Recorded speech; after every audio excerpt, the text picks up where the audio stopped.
नमस्कार दोस्तों, आज फिर स्वागत है आपका एक और महान गुरु भक्त की कहानी से आपको रूबरू कराने के लिए। जी हाँ दोस्तों, आप ध्यान से सुनिएगा उस महान गुरु भक्त की जो हमारे भारत देश में हुआ, जिसने हमारे भारत देश की गरिमा को आगे बढ़ाया। याद है आपको वो जो मैंने एक कहानी सुनाई थी महर्षि आयुर्धौम्य के शिष्य आरुणि की।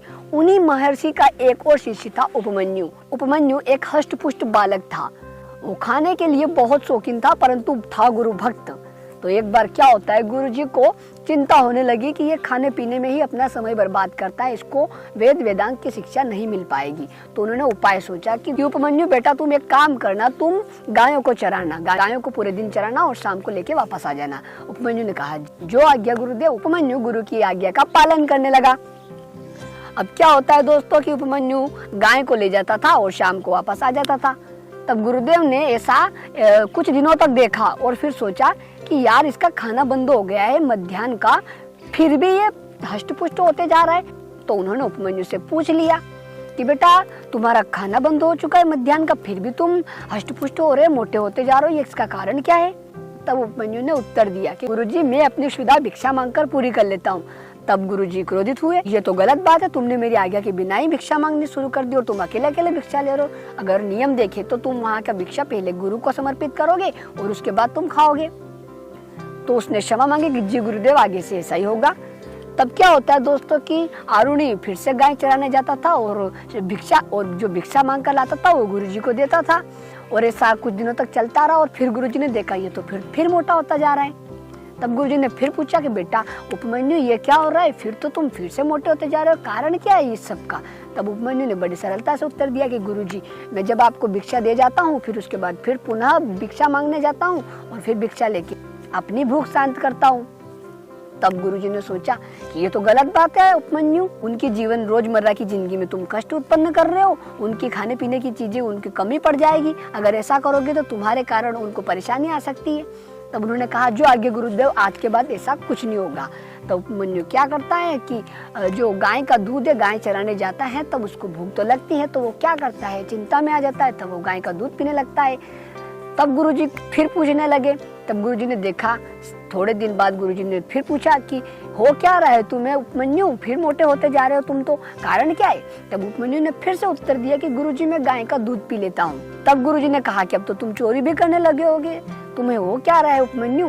तब उपमन्यु ने उत्तर दिया कि क्षमा करें गुरुदेव, आज के बाद ऐसा नहीं होगा। उपमन्यु ने सोचा कि अब क्या किया जाए, अब तो सब साधन बंद हो गए भूख शांत करने के। तब उपमन्यु ने एक काम किया, गाय का बछड़ा जब दूध पीता है तब उसके जो फन निकलते हैं ना, फेंट, उनको पीने लगा। उसकी भूख का जुगाड़ हो गया, कोई बात नहीं, कोई दिक्कत नहीं है। तब गुरुदेव फिर से पूछने लगे थोड़े दिन बाद कि उपमन्यु फिर से तुम्हारा क्या चल रहा है, मतलब फिर से तुम तो मोटे होते जा रहे हो दिन ब दिन। तब उपमन्यु ने बड़ी सरलता से उत्तर दिया कि गुरुजी जब वो गाय के बच्चे दूध पी लेते हैं तब उसमें से फेंट जो फन निकलते हैं, फेंट को मैं खा लेता हूँ, इससे मेरी शुदा शांत हो जाती है। तब गुरुजी ने कहा कि ये तो गलत बात है उपमन्यु, गाय के बछड़े तुम्हें देखकर ममता से भावपूर्ण होकर वो जो कम दूध पीते हैं, वो कम दूध पीते हैं और इससे उनकी हानि होती है, तो गलत बात है उपमन्यु, ऐसा तुम्हें नहीं करना चाहिए। तब उपमन्यु ने बड़ी सरलता से उत्तर दिया कि अब आगे से ऐसा नहीं होगा। तब उपमन्यु गाय चराने जाता है, जिससे भूख लगती है, बहुत ज्यादा, बहुत तेज भूख लगने लगती है। तो उसने क्या किया कि जो आग के पत्ते खाकर भूख शांत करने की कोशिश की। जो आग के पत्ते होता है ना, उनके उष्ण स्वभाव के पत्ते हैं, तो उसके कारण उसके पेट के अंदर जलन होने लगी। अब उसको चक्कर आने लगे और उसको कुछ दिखलाई न देना पड़ने लगा, उसकी आंखें की रोशनी कमजोर हो गई और आगे चलने लगा। तो उसने क्या सोचा कि गुरुजी की आज्ञा पूरी करनी है, गायों को तो आश्रम में ले चलना है। तो उसने क्या किया कि गायों के पीछे पीछे चलने लगा। तो गाय थोड़ी आगे निकल गई और बीच में एक कुआं था, तो वो कुएं में गिर पड़ा। उसको दिखाई तो कुछ दे नहीं रहा था, तो वो गिर पड़े, वो कुएं में गिर पड़ा दोस्तों। तब भी उसे टेंशन अपना नहीं हुआ, टेंशन अपने गुरुजी की आज्ञा का हुआ कि गुरुजी की आज्ञा थी गाय को वापस ले जाना है, अब कैसे ले जाऊं मैं, कुएं से बाहर कैसे निकला जाए। तो वहां आश्रम में गुरुजी को चिंता हुई, गायें देर से आई, गायें अकेले घर पर आई और तब गुरुजी उसे ढूंढने के लिए मार्ग पर चल पड़े। कुछ आगे जाकर गुरुजी ने चिल्लाए कि बेटा कहाँ हो उपमन्यु, उपमन्यु। तो नीचे कुएं में से आवाज आई कि गुरुजी मैं यहाँ हूँ। गुरुजी ने नीचे जाकर देखा तो कुएं में उपमन्यु गिरा पड़ा है। तब गुरुजी ने पूछा ये कैसे हुआ, तुम कुएं में कैसे गिर पड़े? तब उपमन्यु ने बड़ी सरलता से उत्तर दिया कि मुझे गुरुजी आपकी आज्ञा के अनुसार मुझे कुछ नहीं खाना था, परंतु मेरी भूख पर मेरा वश नहीं हो पा रहा है। मुझे भूख लगी, मुझे कुछ तो खाना था, अपनी क्षुधा शांत करनी थी, तो मैंने आग के पत्ते खा लिए। उनके दुष्प्रभाव के कारण मेरी हालत हो गई, मुझे दिखना बंद हो गया, मेरे पेट में जलन हो गई, इस कारण मैं कुएं में गिर पड़ा।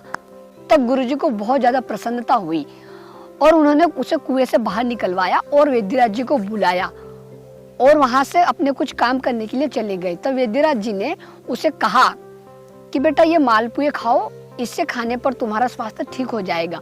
तब उपमन्यु ने उत्तर दिया कि नहीं वैद्य जी, मैं ऐसा नहीं कर सकता, मेरे गुरुजी की आज्ञा है कि तुम कुछ नहीं खाओगे जब तक मेरी आज्ञा न मिले। वैद्यराज जी ये देखकर भाव विभोर हो गए। तब गुरुजी ने कहा कि बेटा एक बार तुम्हारे गुरुजी के साथ भी ऐसा ही हुआ था, तब उन्होंने मालपुए तो बिना अपने गुरु की परमिशन के खा लिए थे, तो तुम्हें भी ऐसा करने की कोई जरूरत नहीं, खा लो तुम। तब उपमन्यु ने एक उत्तर दिया, उसे सुनिएगा दोस्तों, वो है इस कहानी का सारांश या उस कहानी का मेन उद्देश्य कि यान्यस्माकं सुचरितानि तानि त्वयोपास्यानि नेत्राणि। अर्थात दोस्तों, जो हमारे अच्छे गुण कर्म आचरण है हमें उनसे सीख लेनी चाहिए। तब वहाँ गुरुदेव आते हैं और गुरुदेव उनसे कहते हैं, उपमन्यु से कहते हैं कि उपमन्यु, मैं तुम्हारी गुरु भक्ति से बहुत ज्यादा प्रसन्न हूँ, मैं धन्य हूँ कि तुम जैसा गुरु भक्त मुझे प्राप्त हुआ है और मैं कहता हूँ कि तुम ये मालपुए खा लो। तब उपमन्यु ने मालपुए खाए और अपने स्वास्थ्य ठीक हुआ। तो दोस्तों, उम्मीद करते हैं आपको इस कहानी से शिक्षा मिली होगी। शिक्षा, आप समझदार है, आप समझ गए होगी शिक्षा क्या है। शिक्षा ये है दोस्तों कि गुरु आदेश, गुरु की आज्ञा, गुरु का सम्मान, हमारे भारत देश की संस्कृति, हमारे भारत देश का मान सम्मान सब निहित है गुरुजनों, महर्षियों, वेदों, उपनिषदों, ग्रंथों। बड़े बड़े महापुरुष अपने गुरु का सम्मान करते थे, तभी जाकर वो एक महान जीवन का अनुसरण कर पाए। आपका भी कर्तव्य बनता है कि आप अपने जीवन में गुरु की महिमा को जाने, भारत की संस्कृति को जाने, क्योंकि हम हर वीडियो में बताते और आज भी बताएंगे कि भारत विश्व गुरु है, भारत सोने की चिड़िया है और वो हमेशा रहेगा। मानने वाले चाहे माने या ना माने, परंतु हम हमेशा मानेंगे। जय हिंद, जय भारत, जय आर्यावर्त। और हम उम्मीद करते हैं कि आपका जीवन मंगलमय हो, आप अपने जीवन में नित्य नई ऊंचाइयों को छुए। इसके लिए आपका एक काम है दोस्तों, अच्छी अच्छी सीख, अच्छी अच्छी बातें और अच्छी अच्छी कहानियों का अनुसरण करें। ऐसे घृणित कार्यों, ऐसी घृणित बातों को ना करें जिससे कि बुद्धि भ्रष्ट हो। धन्यवाद दोस्तों, उम्मीद करते हैं, आशा करते हैं जीवन के उद्देश्य को समझे। धन्यवाद।